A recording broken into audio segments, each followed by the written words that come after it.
Saya terangkan latar belakangnya. Itu zamannya yang jadi Menteri Perdagangan pada waktu itu Pak Arifin Siregar. Ya, jadi supaya tahu Pak Arifin Siregar. Kemudian yang jadi Menteri Mudanya adalah Pak Jiwandono. Yang menjadi dirjennya adalah Pak Bakir Hasan.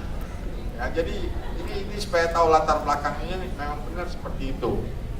Dan kemudian ILO itu mengundang sebetulnya ahli dari Inggris, Martin Mendelsohn, dia dari British Franchise Association, ya, dan dia tuh diminta untuk membuat laporan dan merekomendasikan kepada pemerintah Indonesia apa yang harus dilakukan dalam bidang franchise.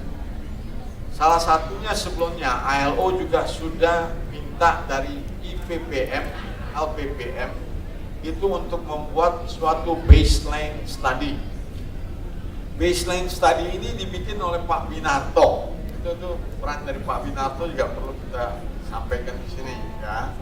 Dan memang mungkin Pak Winarto juga pada saat itu juga sama seperti saya, tidak atau belum paham franchise itu apa. Jadi memang lebih banyak ke sini ke sana. Nah, yang perlu saya sampaikan tadi disebut memang awalnya didirikan asosiasi franchise itu adalah atas rekomendasi dari Martin Mendelsohn. Ya. Nah, Martin Mendelsohn mengharapkan bahwa dengan itu bukan saja dari pemerintah tetapi juga pelaku bisnis juga ikut terlibat. Itu maksudnya sebetulnya. Ya, jadi maka itu mereka coba mengundang 5 sebetulnya perusahaan yang ikut serta sebagai usaha lokal, yaitu pertama kali Esteller 77, Fiat Nugroho. Kedua, saya dengan Anton Sugiono mewakili 3M. Nanti saya ceritakan 3M itu nanti perlu. Ketiga adalah Widya Loka dengan Pak Insinyur Julius Muslim. Keempat, Pak Budianto dari Librake, Ibu Rose tahu ya, tepung ya. Kelima adalah Home 21 ya, dengan Pak Nomi dan Tan Hartono. Ya. Nah, ini 5 perusahaan. Mungkin kita semua pada waktu itu belum mengerti juga apa yang dimaksud dengan franchise.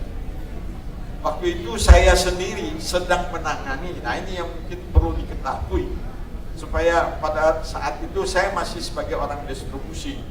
Jadi saya tuh yang menangani pertama kali 3M, Trems Mustika Citra atau Kimo, kios modern, yang kita namakan 3M, dengan maksud mau mengatakan ini, 3M mudah, murah, dan modern. Itu mestinya mau ke sana. Ya.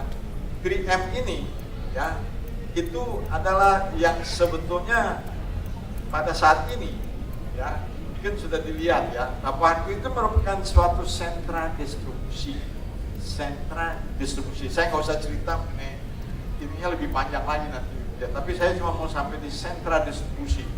Pada waktu itu memang saya dari kelompok memang Mentras Sports Mayway. Saya sebagai profesional bukan sebagai pemilih, ya. Jadi itulah yang kita keluarkan pertama kali bahwa sentra distribusi ini yang mestinya dikembangkan lebih lanjut, yang sebetulnya turunannya sampai sekarang pun masih ada. Ya, harus kasih tahu. Maka saya harapkan juga orang-orang Indomaret dan Alfamart ada di sini, karena ini mestinya mereka tahu bahwa cikal bakalnya tuh di situ tadinya. Ya, Indomaret dan Alfamart, ya. Jadi itu yang perlu diketahui, bahwa walaupun pada waktu itu kita belum tahu itu akan mengarah kepada franchise. Pada waktu itu cuma sebagai suatu sentra distribusi. Saya perlu sampaikan ini supaya jangan jadi masalah juga sama kali ini jadi dipersoalkan terus. Tapi saya perlu sampaikan, waktu itu juga saya sudah sempat sampaikan, kalau pengecer tradisional kita mau bersaingan dengan Indomaret, pada waktu itu ada Indomaret, belakang ada Alfamart. Itu sebetulnya jalannya adalah para pengecer tradisional kita membuat kooperasi dan membuat sentra. Itu solusi, nggak ada lain kok. jatuh